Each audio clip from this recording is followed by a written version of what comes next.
Why should we tell them you can't make a profit off that, but Cumberland Farms can? I just, Well, most pharmacies don't even sell tobacco anymore. many don't. I know CVS nationwide said no, but some of them do. You know, many of them already don't. So it was good to see on the stats that you sent, like Southbridge is low as far as selling in that general population. It's good, but then 25% of the town uses tobacco products. Can we turn this out to an agenda item, just because I think there's a lot of things that we should be considering, because right now, I don't want to consider that now. No, again, I'm just throwing it out there for you guys to think on and say, do I want to adjust? So take a look at our current regulations Yeah. and decide, do our current regulations satisfy you right now? Also, remember, coming down the road, there's always a potential for a revote on that, no marijuana sales in town. And we might want to find a way to consider incorporating marijuana into the tobacco laws or deciding what we want to do with that. It's just, I wanted to put it out there that there's a lot to consider, and I would like you to consider if you want to play with it. I definitely think we should have a discussion, Okay. once we get done with the toters and all that, it was just, Okay. start writing on that. You all set? Yes, Chairman's announcements? Hey None? Dave, my big sense is that I just want, way if you have that discussion, you also want to keep tabs on, Senator Paul Frost has a bill out there that would basically prohibit Boards of Health from banning any of these things. Anything that's legal in the state. I don't know if it has a chance of passing the legislature, but it's there. Huh. Who is that, guys? Frost? Yeah, Paul Frost. I don't remember what the bill number is, but I did a story on it like a month and a half ago. he's got a bill out there that is seriously going to restrict boards of health Yes. ability to He's put a top chosen, laws very, very independent similar, of yeah. the legislature. So, Yeah. Okay. Board members? Nothing? Elizabeth has nothing? Dave has nothing? No, I got one. No. Right. 63 River Street. Anything on that zoning board? They went to zoning, his attorney didn't show up, so zoning made a determination that they had to act on. Basically, the applicant requested a continuance based on his intention to apply to the planning board for a continuation of a non-conforming abandoned use. We have a little funky clause in our, if a building goes abandoned for 2 years, its use is abandoned. And therefore, if it's going to be reinstituted as the same use or any other use, it has to conform to today's zoning. However, a previously non-conforming use that has been abandoned can be brought back to life by a special permit of the planning board.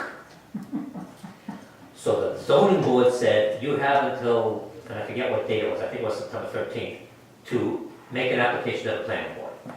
He did that. So the application for a revitalization of a dead use is sitting before the planning board. Sounds a little like zombie. But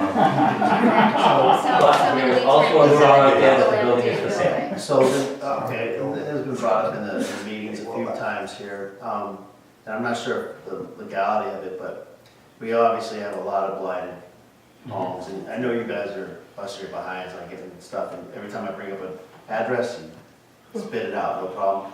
Is there any way that we, or legally, that we can actually put those addresses on our webpage as being fined or blighted, possible blight? I mean, I'm not trying to embarrass people, but So basically, you're looking for. no, that way some of these questions are maybe asked. Looking for an Excel spreadsheet type thing, listing the properties that we have taken action on and what action we've taken. Yes. I can check into the legalities of that. Does my website do exactly that? Webster actually does a scarlet letter campaign Yeah. where And it they, seems to work, so. That's not a bad so Yeah, that's I can- good. And because we have quite a few, different properties that I know are in the works, and it seems that nobody ever seems to know. idea. Blight of the week? What's going on with this? I can tell the board, I currently have 80 Hamilton in court.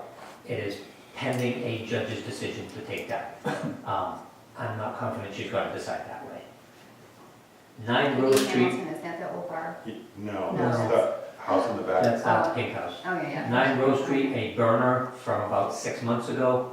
We gave the guy opportunity to repair it, not repair it, because he can't put the 3-story back because it's more than 50% That's burn. behind us, it's Zoning. on River Street.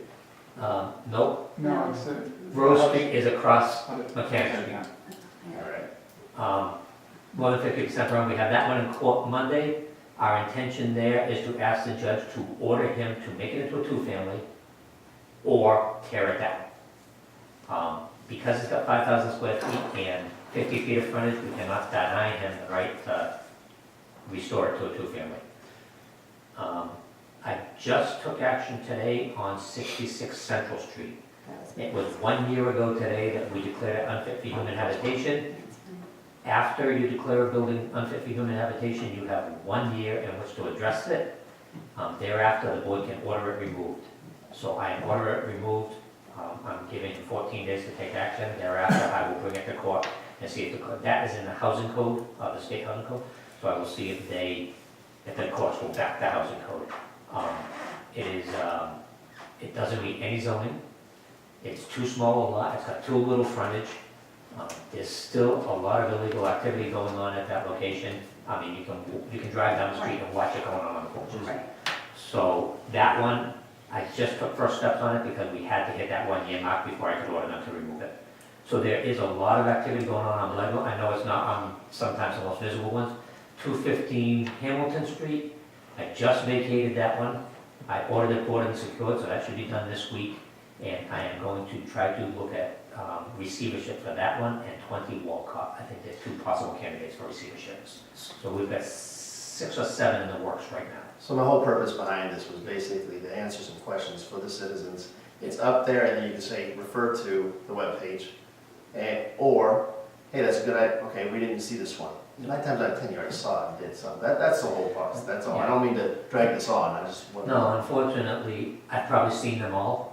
I have to pick and choose which ones I can take on because taking on one of these is an insane burden. So I'm trying to identify, these are the 5, the 7 that I'm looking at.